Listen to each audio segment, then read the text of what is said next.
Everyone knows that the best way to wash your car is to do it by hand, and yet 90% of car owners don't do it. The problem is, it takes time and energy, two things that a lot of people don't have. So they use an automatic car wash and call it good enough. And that's fine, everybody has their priorities, but that's also the reason why your car just doesn't pop the same way that it used to when it was brand new. You might be surprised to hear that I actually agree with comments like this from my recent 4Runner detailing video. Oddly enough, the reason that it required so much work was because I didn't wash it all winter. I neglected it. Much like many of you, I've got a family, this business, and hobbies that take up a lot of my time. So when the time came to clean it up, just the video showing some of the work that was done was over an hour long. But as that experiment proved, the answer is not to just skip washing your car altogether. You gotta stay on top of it. Oh yeah. So that brings us to today. We're about to find out whether a touch-free car wash actually does a good job. This right here is a pretty dirty Tacoma. So I'm gonna run it through the local touch-free car wash to see how good of a job it does, and then I'm gonna follow up with a proper hand wash and see the difference. We're gonna be comparing three things here. Number one, the time spent. Number two, the price. And number three, the effectiveness. As a matter of fact, I'm gonna wipe the truck with this white colored towel after each method and see what kind of dirt is still on the surface afterwards. Oh, I'm getting old. This thing for sure has not been washed in a very long time. We've got sort of a film on the entire truck. And on top of that, this thing was oil sprayed in the spring and it hasn't been washed since. So we've definitely got sort of a residue all over this thing. And you can see the wheels and tires are obviously very dirty as well. There is a lot of grime built up on these. If you look inside, you can see that there's actually grease inside the wheels from the oil spraying still. We've also got a lot of blooming here on the tires, which is to be expected, especially on a vehicle that hasn't been washed in a long time. Coming around back, once again, you can just see an overall dirt and filth over this whole thing. This black plastic on the bumper trim. Chrome bumper is barely chrome. You can see some drips coming down from the tailgate handle. Now, to be fair, the paint job on this truck is pretty much trashed. The clear coat is blistering and it can't be saved. So this is not a show truck to begin with, and we're not expecting amazing results here, but I want to at least get it clean. We've got some loose like leaves and stuff here on the windshield cowl, and I'm curious to know if that's going to get shot out from the high pressure water or not. And then coming back here, you can also see around this gas cap where the oil spray is seeping out. We've definitely got some work to do here, folks. This is a dirty truck.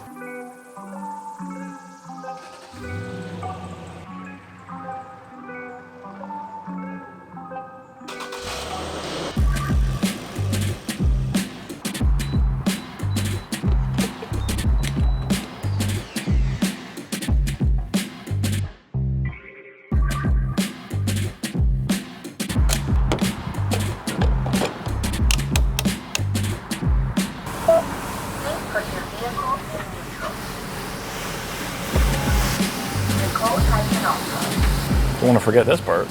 All right, looks like we got some kind of a pre-soak happening here. I'm going to assume this is the acid, perhaps. All right, this seems like it's some kind of an undercarriage rinse. Oh, and we're hitting the top here too.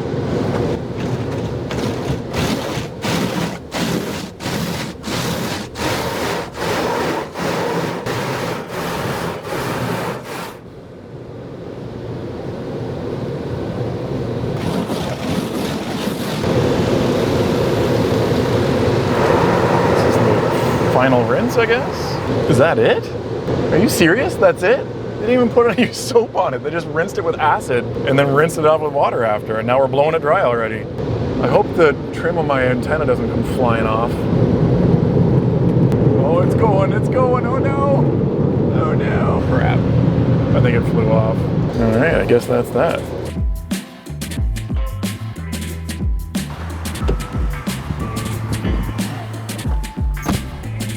All right, let's take a look at what kind of a job this did. At first glance, it does look fairly clean, but when you get in close, you can see these marks are still here. We still have this film on the chrome on the front end. We still have the grime in here. I didn't quite lose this trim piece. It was just kind of like wrapped around like that. Wheels and tires, well, we still have the browning on the tire, obviously.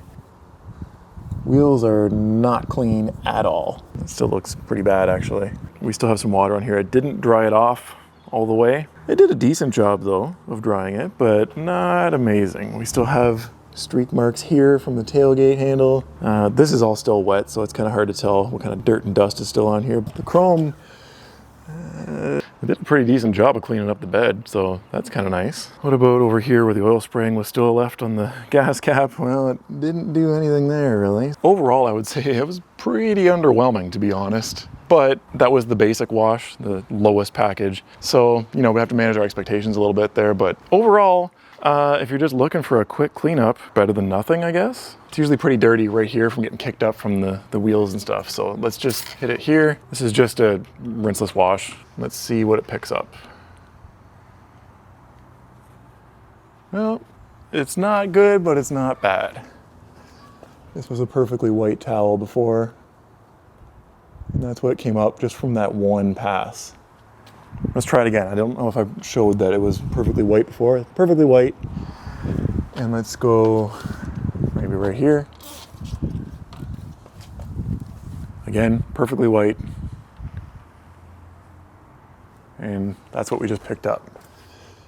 So that's how clean a basic touch-free car wash gets you. Let's wash it properly now, shall we? I know I'm not going to be able to compete with the car wash, but let's time this anyways. Starting with the wheels. I'm spraying a degreaser on them first to break down the oil residue that's on them, then following up with a wheel cleaner for everything else. The biggest difference between the two wash methods is that now we're able to actually scrub and agitate the cleaners before rinsing. As we just saw, even using strong chemicals doesn't replace the need for physically touching it.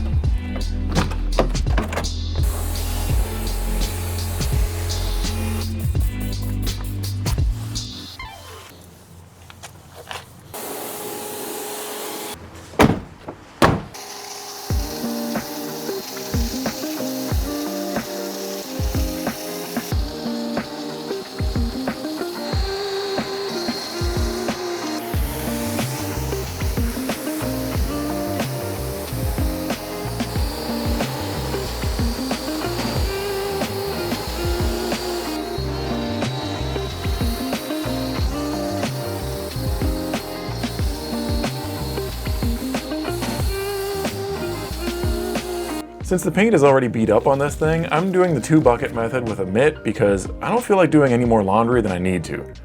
Using multiple microfiber towels and being super careful about everything is for cars that you don't want to put swirl marks in, but for something with failing clear coat, it's not a top priority.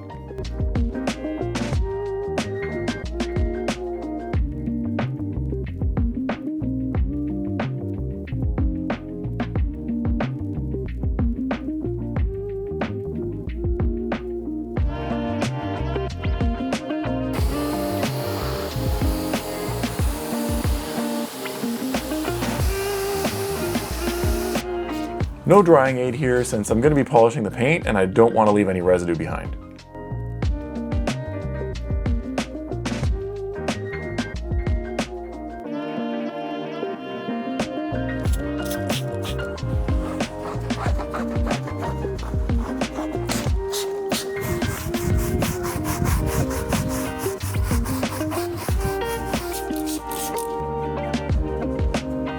Time check. It's been about an hour and 15 minutes. Let's compare the difference now.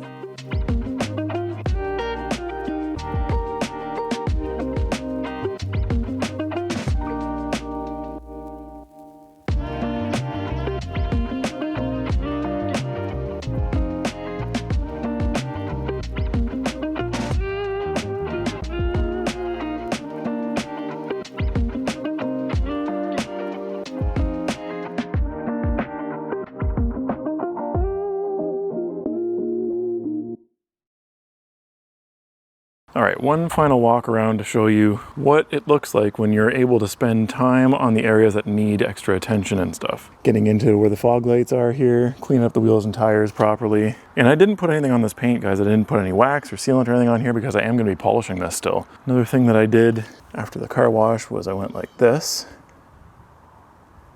and completely clean. No more oil or grime stuck on there.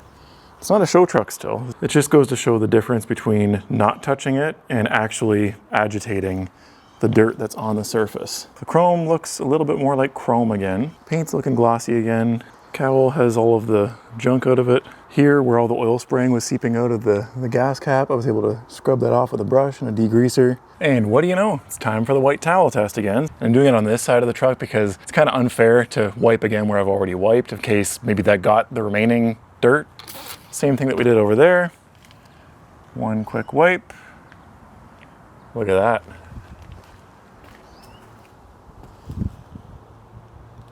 There is pretty much nothing on there. Let's try it again just to make sure I'm not lying. Let's try back here. This is the exact same procedure that we did last time. And there's nothing coming off on our white towel. So that gives you an idea of how much cleaner a hand wash gets it. Well, I don't know about you, but I feel like that was a pretty interesting experiment. So let's see how the two methods stack up on our 3 criteria. And for starters, let's look at the price. Now, the price of that car wash, that was the cheapest one that they offer. There was 3 different packages that you could get. The cheapest one they offer is $12.99. Welcome to life in Canada. Everything's expensive. They didn't even put soap on the car, man. The more expensive ones I think were $16 and then $19 or something like that. And I'm sure they do use like the fancy multicolored soaps and stuff for those expensive ones. But for the bare minimum, which I feel that's probably what most people use if they're staying on top of their cars, it was $12.99. Now, the cost of all of the equipment that you saw me using in this video, well, it gets a little bit sketchy. Realistically, you don't need a pressure washer and a foam cannon to do this. You could have just gotten by with a garden hose, and it's still a big improvement over the automatic car wash. Anyways, if you're gonna buy sort of like the bare minimum products to be able to wash your car at home, this is what it would add up to. So obviously we can all agree that the automatic car wash wins here, even though $12.99 seems a little steep for the kind of service that we got out of it. It's nothing compared to buying all of this stuff yourself. But if you buy this equipment, you buy it once. You know they say, buy once, cry once. Now you got it, and you can wash your car many, many, many times with the stuff that you bought. Next up, let's talk about the time spent. Now, I'm gonna have to go back and watch the footage to see the clock on my dashboard to see exactly how many minutes this took, but it couldn't have been more than 3 or 4 minutes that we were in the car wash versus, I don't know, what was it, like an hour and 10 minutes or something like that it took me to do it here. Now, I'm not making excuses here, but I'm feeling a little bit under the weather today, so I'm moving pretty slowly. And then of course you gotta factor in like the whole filming while I'm working as well. I gotta stop what I'm doing, change the camera angle. Realistically, on a regular day, I feel like, and you can choose to believe me or not, totally up to you, but I feel like I could wash that truck in 30 to 45 minutes. With that said, that's still nowhere near as good as the automatic car wash. So, score another win for the touchless wash. And finally, let's talk about effectiveness. And this was sort of an extreme case, right? Because that truck was super neglected. But let's take a look at, again, the towel test here, because this is a very good representation of the difference in the results between these two. The automatic car wash and then the hand wash. And the other thing to consider too is that different vehicles that are used differently have different areas that need extra attention. And if you're washing it by hand, you can kind of skip over something that's not very dirty and then also spend extra time on something that needs a little more scrubbing. An automatic car wash, you get what you get and you don't pitch a fit. So the score on this third one is a massive win for the hand wash. Now we know how an automatic car wash compares to a proper hand wash. The truth is, it is better than not washing it at all. Not by a whole lot, but it's something. And if you use a touchless one like I did, you don't have to really worry about brushes scratching and swirling up your paint either. The harsh chemicals that they use, typically acid, can and will strip your wax or sealant though, and if your ceramic coating is getting a little tired, it can damage that too.